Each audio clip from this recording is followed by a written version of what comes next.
जल्दों पल ड्रामे की आने वाली एक साथ तो बहुत ही ज़्यादा इंटरेस्टिंग होती हुई नज़र आ रही हैं। अब आप लोग देखने जा रहे हैं कि अब नबीरा जो चाहती है कि एक बार फिर से वो ऑफिस जाना शुरू कर दे, लेकिन अब शहीर की वालदा जो कभी भी इस बात की इजाज़त नहीं देगी। लेकिन नबीरा जो कि अब फोर्सली जाना चाहती हैं और इसलिए वो शहीर को भी फोर्स करती हुई नज़र आएगी। लेकिन शहीर जो कि नबीरा पर बहुत ही ज़्यादा बरहम दिखाया जाएगा, लेकिन अब वो नबीरा की खातिर अपनी वालदा से तो बात करेगा, लेकिन अब उसकी वालदा है जो कि अब शहीर को अपनी बातों में ऐसा उलझाएगी कि शहीर वापसी पर अब नबीरा ही को डांटेगा और उसे समझाने की कोशिश करेगा। अब शहीर है जो कि आखिरकार नबीरा के लिए मान ही जाएगा और नबीरा ऑफिस जाना शुरू कर देगी।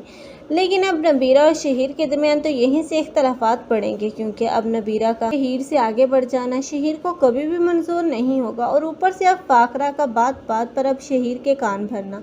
अब शहीर और नबीरा का घर तो वही बर्बाद कर देगी और रही सही कसर अब रिदा पूरी करने जा रही है, क्योंकि रिदा जिस लड़के के साथ अफेयर में है, जब अब रिदा के बारे में शहीर को पता चलेगा तो अब रिदा तो साफ साफ मुकर जाएगी और बोलेगी कि ये सब कुछ जो कुछ भी मैं कर रही हूँ वो भाभी के कहने पर कर रही हूँ। लेकिन अब रिदा जो कि अब झूठ बोलकर खुद तो बच जाएगी, लेकिन अब नबीरा है अब शहीर उसे अपने घर से निकाल देगा। लेकिन फाकरा है अब वो भी बहुत ज़्यादा खुश होगी, लेकिन जब वो देखेगी कि अब उसकी अपनी बेटी की ही गलती है, नबीरा की उसमें कोई गलती नहीं थी, क्योंकि फाकरा को इस बात का अंदाज़ा हो ही जाएगा, तब वो अपनी बेटी पर हाथ उठाएगी, उसे मारेगी। लेकिन ऐसे में रिदा जो कि सुसाइड अटैम्प्ट करने की कोशिश करेगी, हो सकता है कि ऐसे में रिदा की जान बच ही जाए।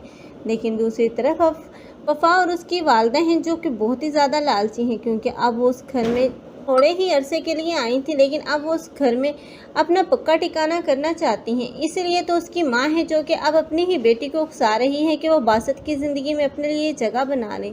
आप लोगों को ये ड्रामा कैसा लग रहा है, कमेंट सेक्शन में अपनी कीमती राय के इज़हार लाज़मी करें। मज़ीद ऐसे रिव्यूज़ के लिए हमारे चैनल को लाजमी सब्सक्राइब कर लें। अगर आप लोगों को हमारी वीडियो अच्छी लगी हो तो वीडियो को लाइक करना मत भूलिएगा। अल्लाह हाफ़िज़।